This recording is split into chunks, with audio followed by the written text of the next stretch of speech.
Yes last point angle of repose आणि angle of friction या दोन्हीत बदल काय रे? अँगल ऑफ रिपोज कशाला म्हणतात आणि अँगल ऑफ फ्रिक्शन कशाला म्हणतात? सी आर समजा या ठिकाणी एखादी बॉडी असेल ती या सरफेसची कॉन्टॅक्ट मध्ये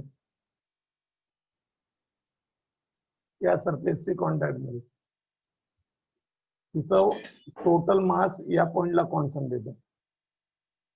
वेट डाऊनवर्डला मास एम असेल तर वजन किती? M G. आणि ज्या सरफेसला टच आहे या खालच्या सरफेसला इथून सेंटर ऑफ मास मधून नॉर्मल रिॲक्शन ही आर इकडे ऍक्ट होईल. मी जर फोर्स अप्लाइड फोर्स या दिशेला ऍक्ट करत असेल तर फ्रिक्शन कोणत्या दिशेला असेल? विरोध कोणत्या दिशेला होतो? हा खालचा सरफेस फ्रिक्शनल फोर्स या दिशेला स्मॉल एफ. मग एफ इजिकल टू काय रे? हा एफ आहे फ्रिक्शनल फोर्स. या फ्रिक्शनल फोर्सचा आणि रिझल्टंटचा समजा या दिशेला फ्रिक्शनल फोर्स स्मॉल एफ आणि ही नॉर्मल रिॲक्शन आहे आर. त्या दोघांचा रिझल्टंट काय? त्या दोघांचा रिझल्टंट जिथे इंटरसेक्ट होतो शेवटच्या टोकात हा रिझल्टंट फोर्स आहे. त्या दोघांचा मिळून एक फोर्स एफ आर रिझल्टंट. या रिझल्टंटने नॉर्मलशी केलेला अँगल याला म्हणतात अँगल ऑफ रिपोज. हेच झालंय ना आपलं angle of friction. Angle of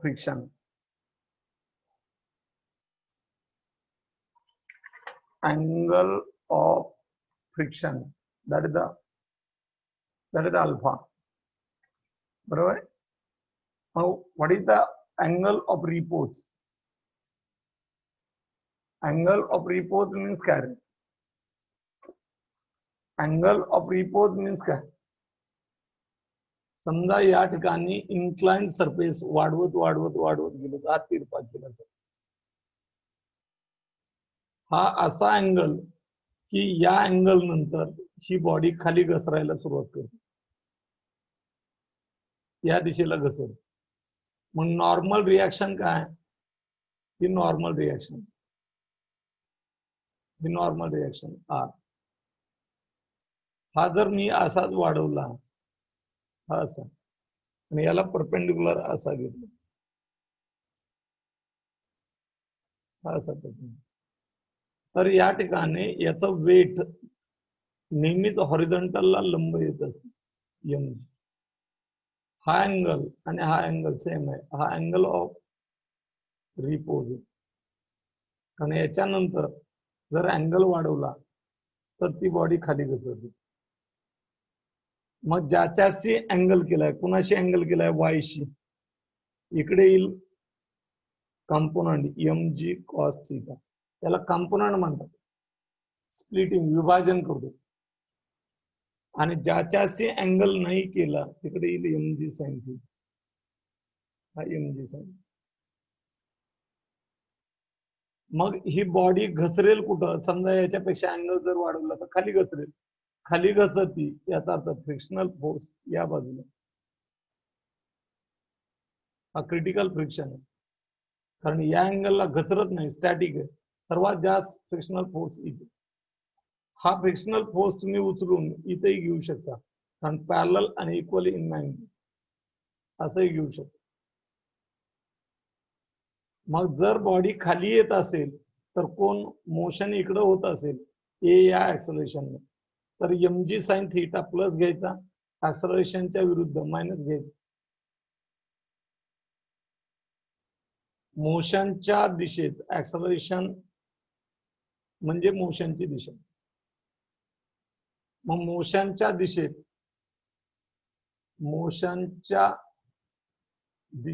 plus चिन्ह घ्यायचं. आणि मोशनच्या अपोजिट च्या विरुद्ध मायनस घ्यायचं. कळलं? आता आपण पुढचा पार्ट पाहणार आहे, ऍक्सलरेशन काढायचे. आपण त्याच्या अगोदरच्या टॉपिक मध्ये पाहिलं, इथे पाहणार आहे, इथे इन्क्लाइन बॉडी, इथं फ्रिक्शनचा विचार करणार आहे. म्हणून पहिला point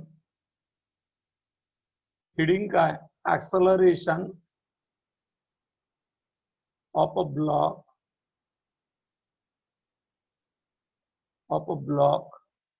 on rough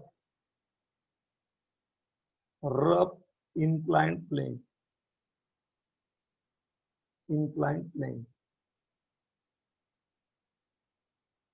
Rough inclined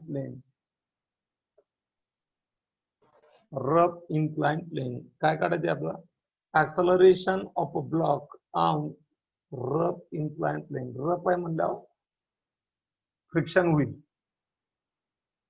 मग आता मला सांगा, याच्यात केस फर्स्ट आहे. केस फर्स्ट काय, केस फर्स्ट आहे, plane is inclined.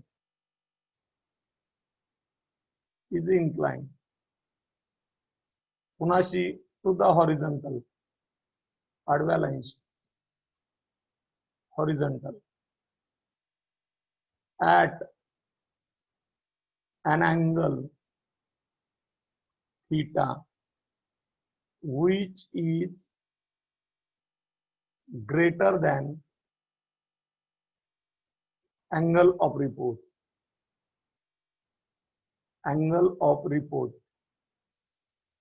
of repose ला घसरत नाही, पण अँगल जर अँगल ऑफ रिपोज पेक्षा तुम्ही वाढवला, ग्रेटर असेल, तर बॉडी मात्र खाली घसरेल आणि मोशन करेल. आणि जर मोशन करत असेल तर ऍक्सलेरेशन काढायचे. The mass m is placed on inclined plane slides down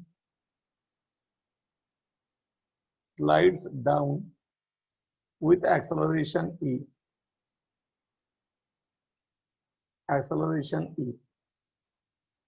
Then see here, आता त्याने जे जे सांगितलं, समजा या ठिकाणी पहा, ही हॉरिझॉन्टल, हा तिरपा प्लेन ठेवला मी, हा तिरपा प्लेन, किती अँगल आहे, हा अँगल थीटा, हा theta greater than angle of repose, angle of repose पेक्षा जास्त ठेवलं. आणि याच्यावरती जर मी ब्लॉक ठेवला, हा ब्लॉक आहे, त्याचं मास m हे इथं कॉन्सन्ट्रेट असेल, तर इथून ज्या सरफेसची कॉन्टॅक्ट आहे तिथून परपेंडिक्युलर हा नॉर्मल रिएक्शन, ही नॉर्मल रिएक्शन आर, आणि याचं वेट नेहमीच कुठं असेल, हे डाऊनवर्डला, हे mg इथं परपेंडिक्युलर असतं आणि हा याला परपेंडिक्युलर असतो, या सरफेस. मग मी हा असाच वाढवतो, हा वाढवलं, आणि या डॉटेड लाईनला परपेंडिक्युलर लाईन म्हणजे सरफेसच्या पॅरलल, ही सरफेसला पॅरलल. मग सरफेसला पॅरलल तर mg ने याच्याशी केलेला अँगल आणि हा अँगल सारखाच असतो. mg कोणत्या क्वाड्रंट मध्ये, याला फर्स्ट, सेकंड, थर्ड आणि फोर्थ क्वाड्रंट मीन्स चरण, हा चौथ्या चरणात आहे. याचा अर्थ इकडला ज्याच्याशी अँगल केला तो रिझॉल्व कंपोनंट काय, mg cos थीटा, आणि ज्याच्याशी अँगल नाही केला तो mg sin थीटा. ज्याच्याशी अँगल नाही केला तिकडे कंपोनंट mg sin थीटा. तर फ्रिक्शन कुठे असेल? हा जो विरोध आहे हा फ्रिक्शनल फोर्स आहे, हा फ्रिक्शनल फोर्स आहे स्मॉल एफ, हा फ्रिक्शनल फोर्स अपोजिट डायरेक्शन. मग मोशन जर या दिशेला होत असेल, या दिशेला मोशन होत असेल, खाली घसरणार आहे, किती ऍक्सलरेशनने येईल? बॉडीचं मास किती? एम. मग टोटल नेट फोर्स किती? M A. आणि तुम्हाला हा ए काढायचा आहे. मग सर्वात महत्वाचं कॅपिटल आर हा एम जी कॉस थीटाला, बॉडी वरती जात नाही, इकडं वरती जात नाही, बॉडी इकडं जात नाही अशी, किंवा खाली येत नाही, याचा अर्थ हा आर या एम जी कॉस थीटाला बॅलन्स करतो. म्हणून आर बरोबर M G cos theta. Equation 1. हा फ्रिक्शनल फोर्स आहे. मग फ्रिक्शनल फोर्स काय येईल? फ्रिक्शनल फोर्स काय येईल? फ्रिक्शनल फोर्स काय येईल? Frictional force is directly proportional to R S आणि F is equal to mu R S. Mu काय? Coefficient of friction. मग आर ची किंमत ठेवून द्या, small F is equal to mu R ची किंमत M G cos theta. Equation number 2. आता विचार करा, एम जी साइन थीटा हे मोशनच्या दिशेने, त्यामुळे तो काय येईल? प्लस येईल. मोशनच्या दिशेतलं मी काय सांगितलं? प्लस घ्यायचं सांगितलं. हे इथं मोशनच्या दिशेत प्लस, विरुद्ध मायनस. मोशनच्या दिशेतलं प्लस घेतलं, विरुद्ध कोण आहे? मोशन अशी होती, विरुद्ध कोण आहे? Minus F. Net force, net force असतो एम ए, बॉडीचा मास एम, ऍक्सलरेशन ए. बॉडीचं mass M, acceleration A, acceleration A. मग आता मला सांगा, M G sine theta minus F ची किंमत ठेवली, mu M G cos theta is equal to M. डावी बरोबर उजवी, तर उजवी बरोबर डावी. M A is equal to M G sine theta minus mu M G cos theta. बरोबर. M A is equal to M common घेऊ किंवा जी बी कॉमन घेऊ. एम जी कॉमन घेतलं दोन्ही याच्यातून, इथं राहील sine theta minus mu cos theta. M ला M cancel, we get the acceleration, ऍक्सलेशनच काढायचं. G inside the bracket sine theta minus mu cos theta. याचा अर्थ this is the acceleration when body is kept on the inclined surface whose inclined angle is greater than angle of repose. Angle of repose पेक्षा angle जर जास्त असेल तर body खाली घसरेल. किती acceleration ने घसरेल? तर तो फॉर्म्युला आहे A is equal to G inside the bracket sin theta minus mu cos theta. मग A ची किंमत G पेक्षा जास्त की कमी? तर एवढं जी मधून एवढा फॅक्टर वजा होतो, सबट्रॅक्ट होतो. याचा अर्थ ए ची किंमत जी च्या किमतीपेक्षा लेस असते. ए लेस दॅन जी, ए लेस दॅन जी. ओके, ए लेस दॅन जी. ही झाली केस फर्स्ट. आता सेकंड काढायचे आपला,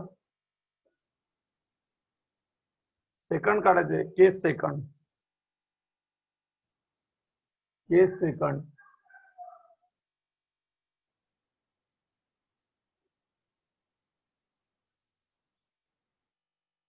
केस सेकंड. केस सेकंड मध्ये काय? अँगल हा अँगल ऑफ रिपोज पेक्षा कमी आणि बॉडी मात्र वरती ढकलायची. पेन plane is inclined to horizontal at angle theta, and ha which is the less than angle of repose. याचा अर्थ बॉडी खाली घसरणार नाही. अँगल ऑफ रिपोज म्हणजे कुठंच घसरणार नाही. पण इथं काय करायची तुम्हाला, repose the minimum force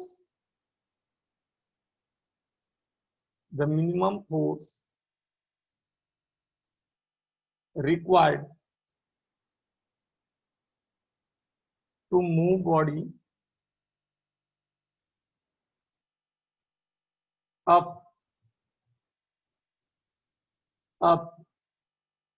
the inclined plane.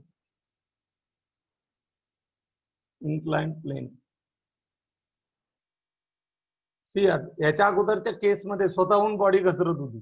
का तर अँगल, जो अँगल होता तो अँगल ऑफ रिपोज पेक्षा जास्त होता.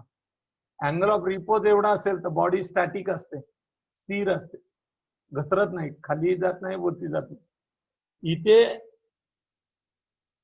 हा जो अँगल ठेवलाय या ठिकाणी हा हॉरिझॉन्टल, हा angle theta less than angle of repose. Angle of repose म्हणजे काय, जर मी इथं बॉडी ठेवली तर ती खाली घसरणार नाही.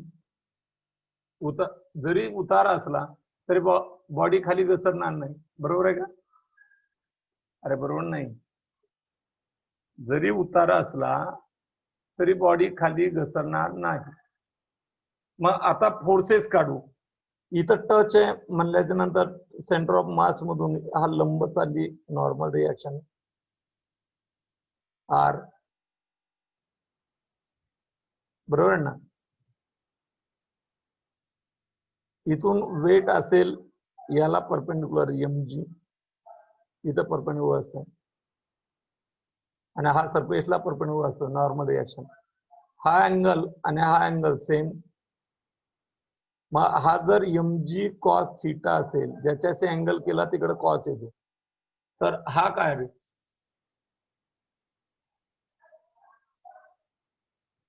हा mg sin theta, mg sin theta. आणि तुम्हाला बॉडी कुठं लावायची, minimum force required to move up up up, इकडे जायचे वरती विथ ऍक्सलरेशन ई. मग नेट फोर्स विचारला तर एम काढायचा आहे तुम्हाला, एफ बरोबर एम. मग वरती चालला तर फ्रिक्शन कुठं असेल, फ्रिक्शन दाखवतो इकडं. फ्रिक्शन कुठं असेल, ज्या बॉडीचा सरफेस कॉन्टॅक्ट मध्ये, इथं हे फ्रिक्शन.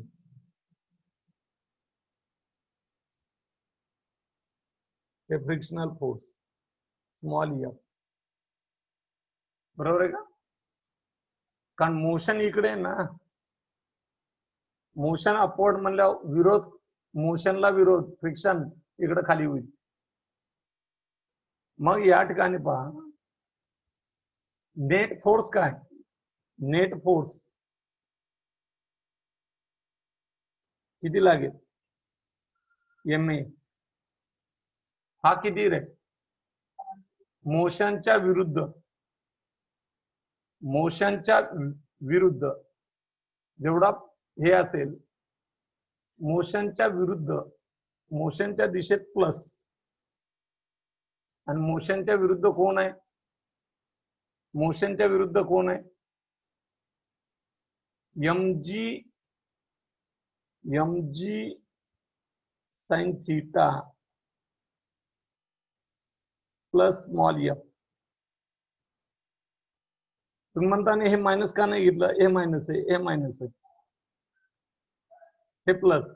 याच्या विरुद्ध आपल्याला अप्लाय करायचे, मॅग्निट्यूड काढायचे. इन अ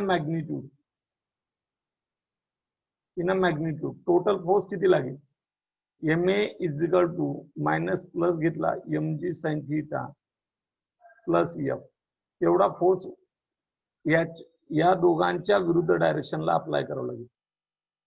बट एफ बरोबर काय म्यू आर, एफ बरोबर म्यू आर, आर कुणाला बॅलन्स करतोय डायग्राम मध्ये पहा, आर आणि एम जी कॉस थिटा एका लाईन वरती, आर वरती एम जी कॉस थिटा खाली, याचा अर्थ आर बरोबर M G cos theta. Say that 1, say that 2, using 2 in a 1, so MA is equal to mg sin theta plus mu mg cos theta. MA is equal to mg common घेतला sin theta plus mu cos theta.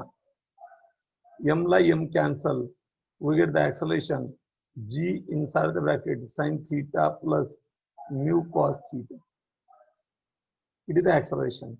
आपला acceleration काढायचे mean, आणि जर minimum force किती लागेल, minimum force required body move upward, F बरोबर MA, F बरोबर MA, F is equal to M, A ची किंमत वरची ठेवायची g inside the bracket sin theta plus mu cos theta.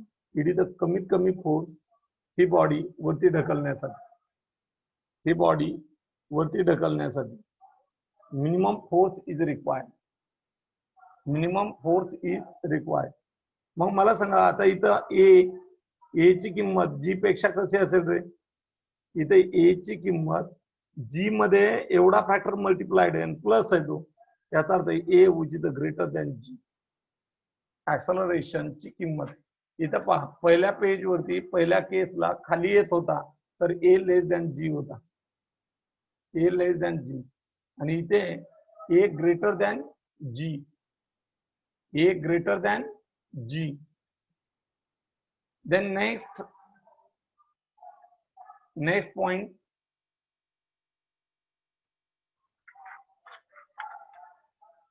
Pulling is, एक स्टेटमेंट देतोय तो, पुलिंग इज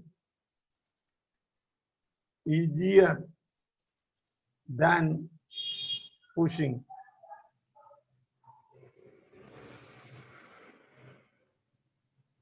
Pulling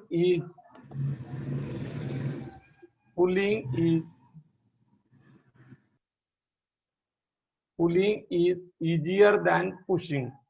आता पुल आणि पुश काय रे, दोन्ही फोर्स आहेत. पुल और पुश हे दोन्ही काय फोर्स आहे, फोर्स आहे. फोर्स बरोबर मास इंटू ऍक्सलरेशन असतं. समजा ही बॉडी तिचं मास आहे m, याला मला राईटला न्यायचंय, मोशन इकडे करायची, तर दोन प्रकारे करू शकतो. हे काय करतोय आता मी पुल करतोय, आणि हे काय करतोय आता पुश करतोय, मागून ढकलतोय, पुश. तो काय म्हणतो, वळणं ढकलण्यापेक्षा सोपं असतंय. काय म्हणतो तो, एखादी बॉडी समजा ही 100 किलोची, ही 100 किलोची, मग 100 किलो वळणं सोपं की ढकलणं सोपं, तर वळणं सोपं म्हणतो तो. मग हे सोपं याचा अर्थ कमी फोर्स लागेल पुलिंग मध्ये, मास तर फिक्स आहे, त्याचा अर्थ एफ डायरेक्टली प्रश्न टू येईल. मग पुलिंग मध्ये ए पुलिंग हे तुमचं ए पुशिंग पेक्षा कसं आलं पाहिजे, कमी आलं पाहिजे, कमी आलं पाहिजे. याचा अर्थ दोन केसेस तुम्हाला स्टडी करावं लागणार आहे, एकदा ढकलताना आणि एकदा वळताना, एकदा ढकलताना आणि एकदा वळताना. मग या ठिकाणी दोन्हीच्या ऍक्सलरेशनची तुलना करायची, कंपॅरिझन करायची, दोन्हीच्या ऍक्सलरेशनची कंपॅरिझन करायची. मग याच्यामध्ये pulling is easier than pushing, यामध्ये मी एक केस पाहतो, केस फर्स्ट पुलिंग. आता पुलिंग साठीचं ऍक्सलरेशन काढू. सियर ही एक बॉडी या सरफेसवर, या सरफेसवर, या बॉडीचं वेट डाऊनवर्डला, नॉर्मल रिॲक्शन अपवर्ड. मी या बॉडीला असं तिरप ओढतोय, तिरप. हा फोर्स आहे पुलिंग, तिरप ओढतोय. मग मला सांगा, हा एक्स काढला आणि हा उभा वाय, तिरपा किती अँगल करून ओढतोय? थीटा. मग एफ ने एक्स ची अँगल केला तर इकडे काय येईल? एफ चा किती पट? कॉस पट. आणि हा फर्स्ट क्वाड्रंट मध्ये, याचा अर्थ इकडे रिझॉल्व कंपोनंट काय? F sine theta, right. पण मला सांगा, तुम्ही ओढता इकडं, ओढायला लागले तिरपा, असा अँगल देऊन ओढायला लागले, याचा अर्थ मोशन कुठे आहे? या दिशेला. मग फ्रिक्शन कुठं असेल? अपोजिट. मग हा फ्रिक्शनल फोर्स इथं जो असतो, हा फ्रिक्शनल फोर्स, हा फ्रिक्शनल फोर्स कधी? बॉडी मोशन मध्ये असताना. मग हा एफ के असतो, एफ के. मग हा एफ के याला पॅरलल मी इथून काढू शकतो, हा इथून. आणि हा विचारात न घेता हा एफ के विचारात घ्यायचा. कळलं? आता पहा, व्हर्टिकलचा विचार करू. हे टोटल मास, व्हर्टिकल कोण आहे? आर. आणखी कोण आहे? F sine theta. आणि याच्या विरुद्ध डाऊनवर्डला कोण आहे? M G. याचा अर्थ हे दोघं मिळून बॅलन्स करतात. कुणाला? एम जी ला. आणि मग पहिले इक्वेशन लिहू, R plus F sine theta is equal to M G. Okay, so that equation 1. So that equation 1. बरोबर ना? मग आता पहा, आता दुसरं काय? F K, F cos theta. F K बरोबर काय रे? F K is equal to, याच्यावरून आर काय येईल? R is equal to M G minus F sine theta, right. What is the R? What is the F? Fk is equal to mu k into R. Frictional force is equal to mu R असतो. म्हणून Fk is equal to mu k inside the bracket R किती? mg minus f sin theta. याला तुम्ही weight बी म्हणू शकता. W ठेवला तरी चालेल. तुम्ही असंही लिहिलं तरी चालेल. Mu K inside the bracket W minus F sine theta. हे equation number common, equation number 2. हे झालं पुलिंगच्या वेळेस. समजा कन्सिडर करा, हा 10 न्यूटनने पुल केला, तर के सेकंड मध्ये 10 न्यूटनने आपण पुश करून पाहणार आहे. पुशिंग, पुशिंग, पुशिंग मध्ये समजा ही एक बॉडी, बरोबर, या सरफेस वरती ठेवली, इथे हे वेट W बरोबर एम जी, ही नॉर्मल रिॲक्शन आर, बरोबर ना. कन्सिडर करा, मी या बाजूने ढकललं त्याला, ज्या बाजूला वळलं त्याच्याऐवजी ढकललं असं. हा फोर्स आहे, दिशा अशी ढकलतो. हॉरिझॉन्टलची किती अँगल केला? हा थीटा. हा एफ आत चाललाय रे, बरोबर ना. मग एफचा रिझॉल्व कंपोनंट कन्सिडर करा. तुम्हाला रिझॉल्युशन काढताना कुठून स्टार्ट आहे? समजा इथून अँगल कुणाशी केलाय? X C. इथून मग खाली परपेंडिक्युलर एक्स सी आहे. हा कंपोनंट, हा कंपोनंट. मग हा कंपोनंट या ठिकाणी पहा, हा कंपोनंट डाऊनवर्डला हा उचलून घेतला. हा काय झाला? F cos theta. आणि खाली आलाय ज्याच्याशी वायशी अँगल नाही, एफ साइन थीटा. हा समोरासमोर सारखे असतात, एफ साइन थीटा. हा ढकलता म्हणजे मोशन इकडे होईल, मोशन इकडं, तर हा frictional force F K dash म्हणून होता इकडे,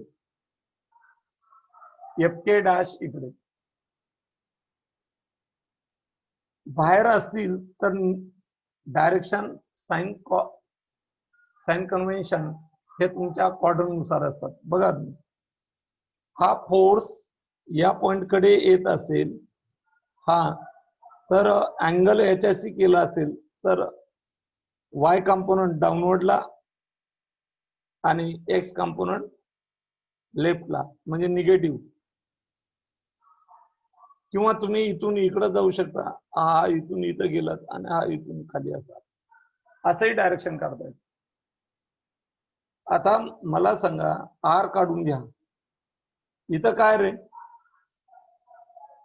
इथं काय आर अपवर्ड आहे,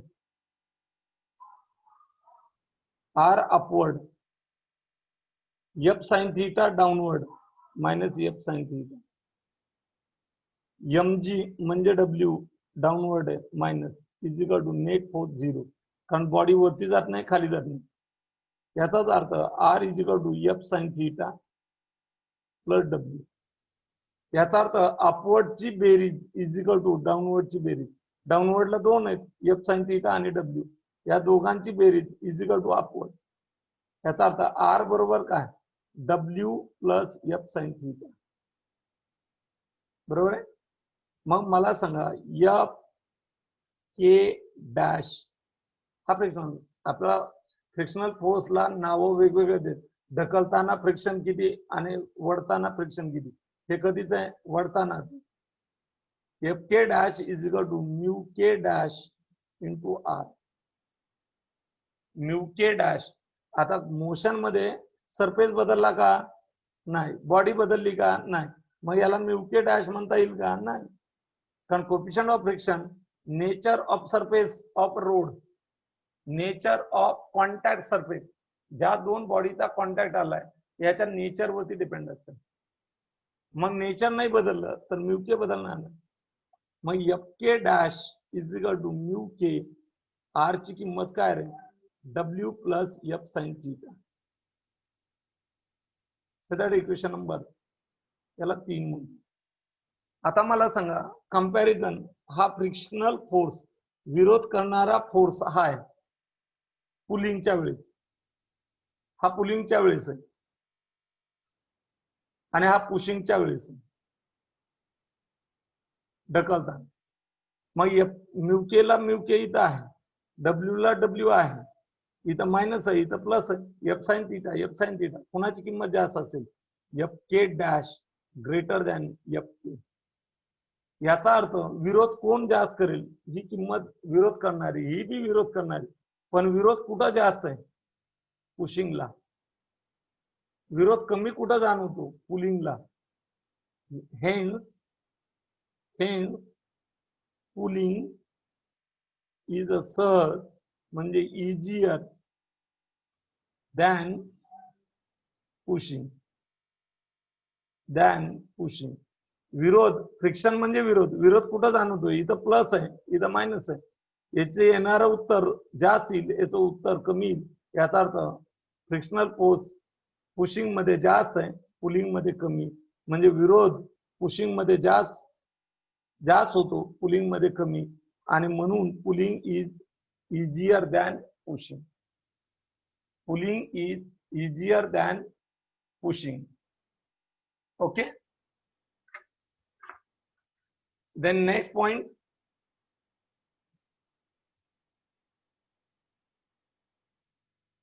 आपण पुलीचे प्रॉब्लेम पाहिलेत याच्या अगोदर न्यूटन्स लॉज ऑफ मोशन मध्ये, पण इथं फ्रिक्शनचा विचार करायचा, तिथं फ्रिक्शनचा विचार नव्हता केला. त्यामुळं pulleys problem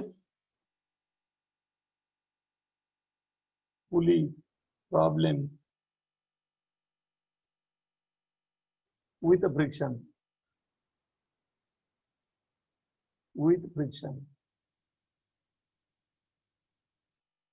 with friction. See here, हा टेबल आहे समजा, हा टेबल, या कोपऱ्यात टेबलाच्या हे काय बसवलं, फ्रिक्शनलेस पुली. पुली याला मराठीत कप्पी म्हणतो आपण, कप्पी. बरोबर, चाक, चाक असते, चाक. मग या ठिकाणी इथं ठेवली बॉडी मी M1 मास असणार. मग हिचं वेट नेहमीच व्हर्टिकली डाऊनवर्ड, हा M1G. हा याच्यावरती टच आहे, या सरफेसला टच आहे, याचा अर्थ इथून रिॲक्शन ही R. या बॉडीला दोरा बांधला, हा दोरा बांधला आणि या चाकावरून घेतला आणि दोऱ्याच्या दुसऱ्या टोकाला हे M2 मास लटकवलं, M2 मास लटकवलं.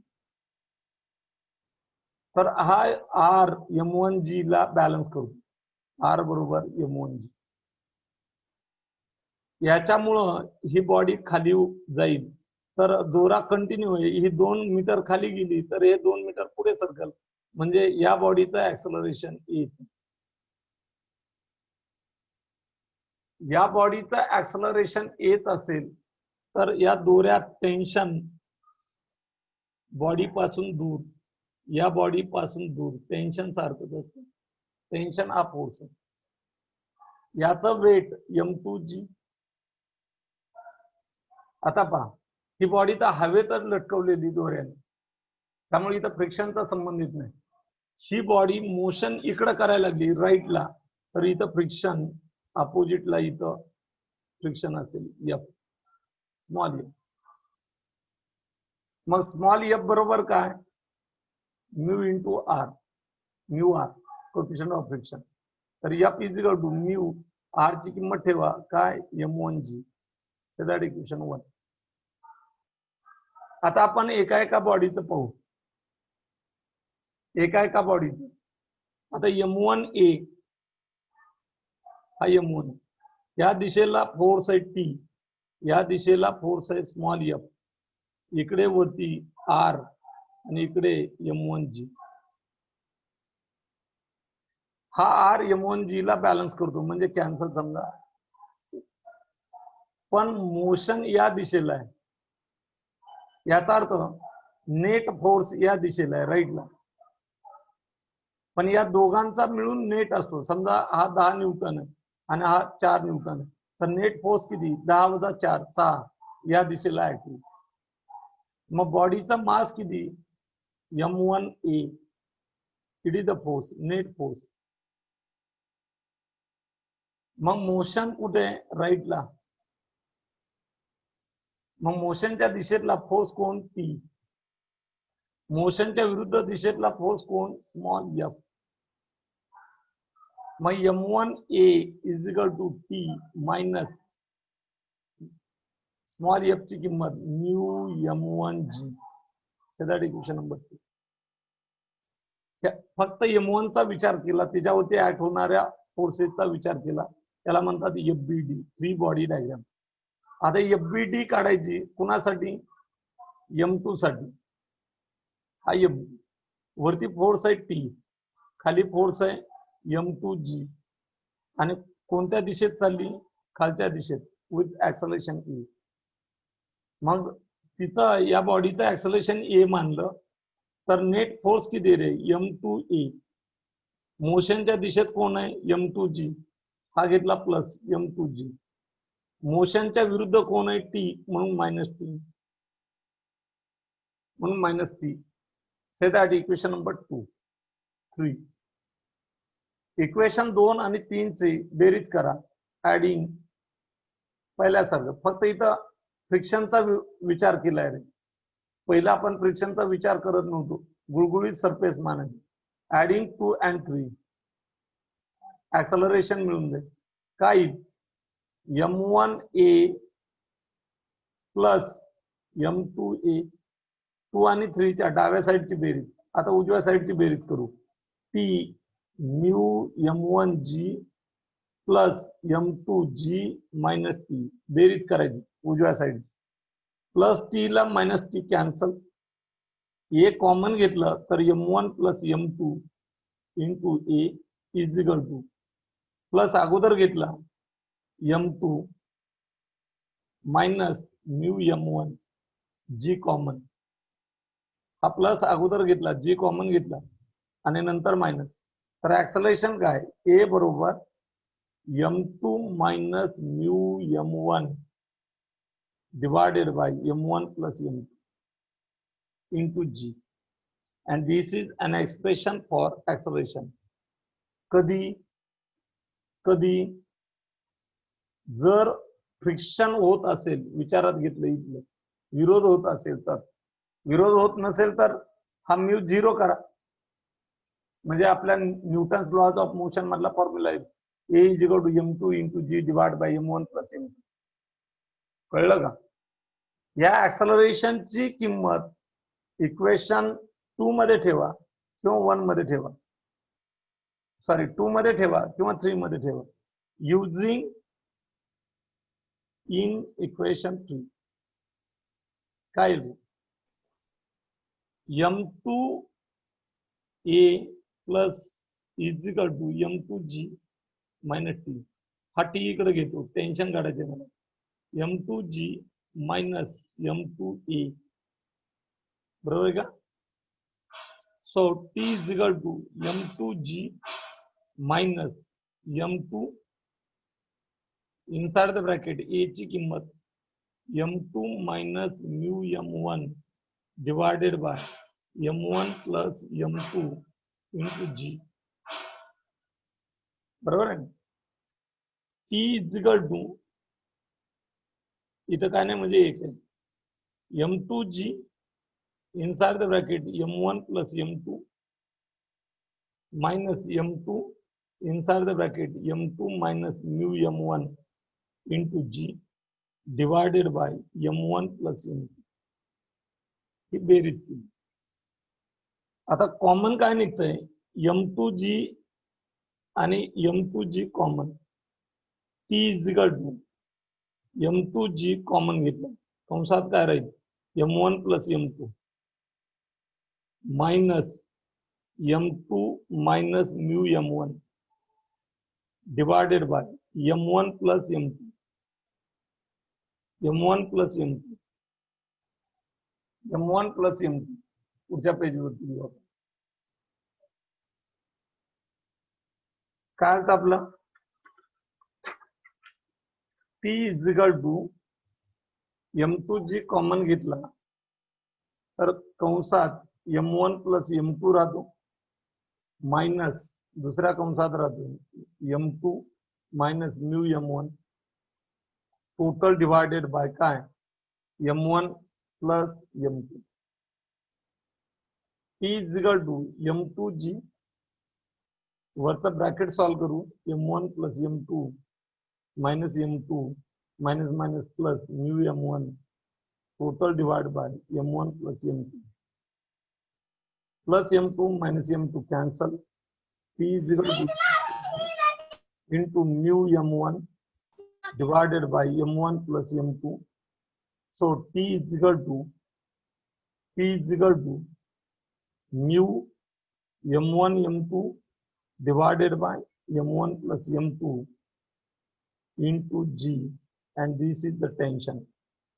म्हणून ऍक्सलरेशन काय आलं या एक्झाम्पल साठी, प्रत्येक वेळेस हेच ऍक्सलरेशन येईल असं नाही. m2 ग्रेटर होता, खालच्या बाजूला होता mu m1 divided by m1 plus m2 into G, हे ऍक्सलरेशन. आणि टेन्शन काय आलं, mu m1 m2 divided by m1 plus m2 into G, हे टेन्शन दोऱ्यातलं, हे टेन्शन दोऱ्यातलं, हे टेन्शन दोऱ्यातलं. काहीतरी घोटाळा झाला का नाही आपला, कुछ तो भी गडबड आहे. काहीतरी घोटाळा झाला, हे इथं घोटाळा झाला ना रे. m2 g कंसात राहील m1 plus mu m1 divided by m1 plus m2, तेच म्हणलं. तर t इज इक्वल टू काय M1 कॉमन घेतला, M1 M2 G 1 plus mu राहील divide by M1 plus M2. आणि म्हणून हा फॉर्म्युला काय होईल, tension is equal to M1 M2 G inside the bracket 1 plus mu total divide by M1 plus M2. It is the tension. कारण इथं M1 common घेतला तर इथं राहील 1 आणि इथं राहील म्यू, म्हणून 1 plus mu 1 plus mu 1 plus mu. Okay, we can stop here.